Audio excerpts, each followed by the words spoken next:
When we think of the Italian Mafia, everyone conjures up the same image: slicked back hair, a fedora, a trench coat, and a Tommy gun.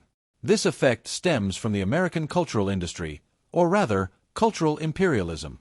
What they do is essentially colonize the subconscious of societies. As a result, every kind of organized crime group is labeled as a mafia. We have terms like mafia-like, mafia boss, and a ton of other phrases in our vocabulary. The mafia has become the generic brand for organized crime. In other words, it's a name that encompasses an entire product category. Al Capone serves as the face of this brand in our minds. This common image is the only remnant left. It's reduced to a caricature, an icon with a gun in one hand and a Thompson in the other. However, states themselves are the first examples of mafia-like structures that have elevated organized crime. Today, it's merely a flashy package that's entirely empty inside. We don't see what goes on in their heads or what realities they live in. It's the same old trick of presenting an image, and they keep hitting us with it. Therefore, Capone has become nothing more than a caricature, a lie. The ironic part is that Tony Soprano, a character emerging from the same factory in New Jersey, who never existed, is a far more authentic figure. There's no barrier between Tony and us. Typically, such high-profile characters aren't depicted this way. Their fears, weaknesses, and human aspects are often hidden because creators want to preserve the character's unreachable power. They seek to elevate him as much as possible. However, such tactics don't apply to the Sopranos. When Tony Soprano is confronted by a mobster at a family dinner, the man fumbles around in fear, using a chair as a shield, and after ruining the dinner, he walks away with his hands in his pockets as if he's just out for a morning stroll in the park. Imagine, this guy is a mafia boss ruling New Jersey. We dive into the mind of this lunatic, exploring his dreams and thoughts. We uncover how he interprets life through a deterministic lens, believing that choice is merely an illusion. He views life from a deterministic perspective. Everything a person does is an inevitable result of their past, unchangeable. Therefore, people experience not what their choices bring but what circumstances provide. Consequently, what defines you isn't what you choose, but what you cannot choose. The psychology of crime actually shows that those chasing illegitimate gains often share a similar mentality, which allows them to rationalize actions they would otherwise find disturbing. The military aspect, or legion, traces back to the Roman Empire. The hierarchical structure of the Italian Mafia originates from the legion system in Rome, consisting of soldiers at the bottom level, followed by centurions, captains, and ultimately a boss. This system is sometimes referred to as a chain. Only pure-blood Italians are accepted into the Mafia, swearing allegiance over their blood in a ceremony, which is why members see the Mafia as a continuation of the Roman Empire. But if you ask Tony, this romanticism is a thing of the past.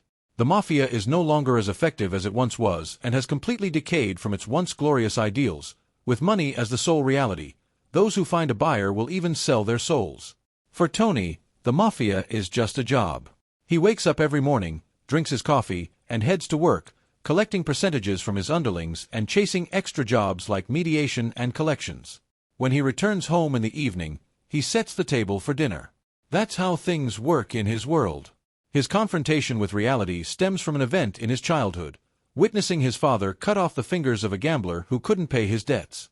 Later that same day, he watches his mother prepare dinner and begins to connect the dots between his father's work and the food on the table.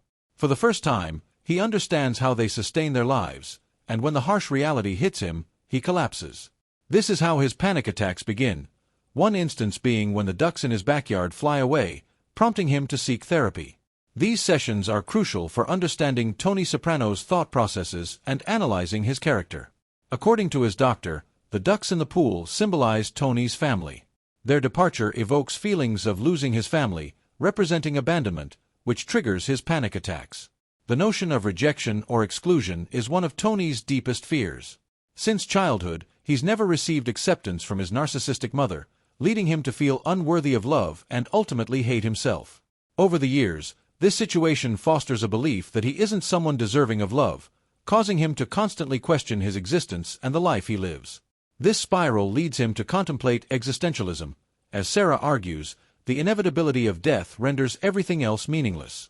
In this context, the most rational thing to do is to take action, to mobilize, as a means of temporarily forgetting the presence of death. What Tony does exemplifies this. On a whim, he decides to rob a truck carrying wine with his nephew. Normally, people of that caliber wouldn't personally rob a motorcycle gang. However, death is always part of the Mafia. Tony finds it hard to detach from the idea of death. He becomes fixated on another painting he sees during therapy, a composition featuring an abandoned barn and a decaying tree. This image leads him to think about someone who once lived there but is no longer present, reinforcing the idea of death. Thoughts of death constantly wear him down and push him into depression. However, whenever he experiences a near-death moment, he emerges from his crises, clinging to life. At the same time, he enters a sort of Hegelian dialectic, striving to become a better person and morally develop. Hegel describes humanity's progress through dialectical thought, which involves the synthesis of opposing views, the thesis and antithesis converging on a common ground. He argues that ideas advancing humanity emerge through this process. Tony embodies this contradiction.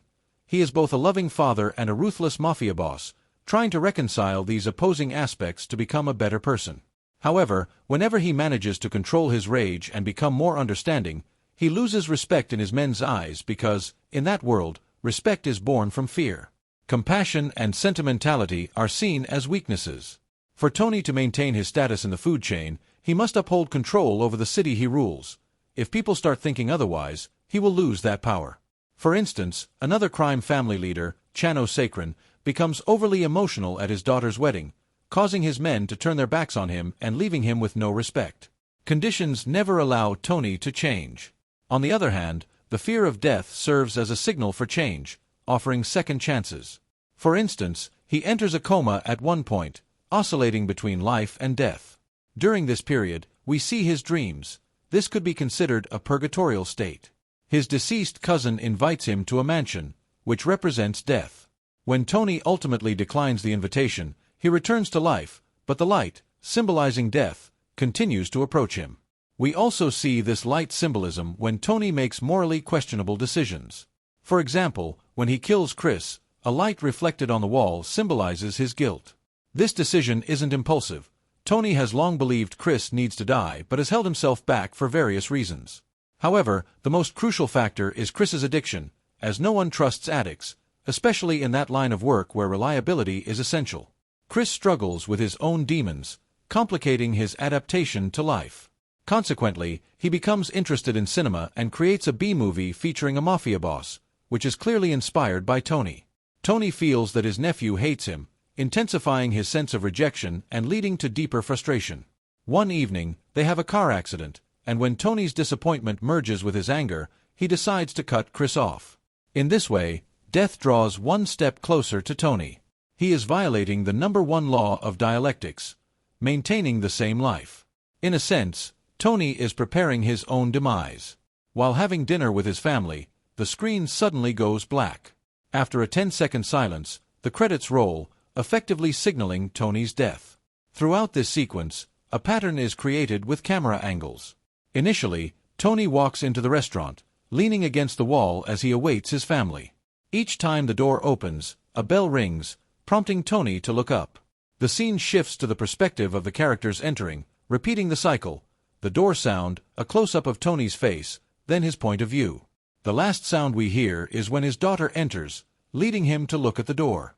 Consequently, in the next scene, whatever Tony sees, we should see as well, which is why we see this black screen.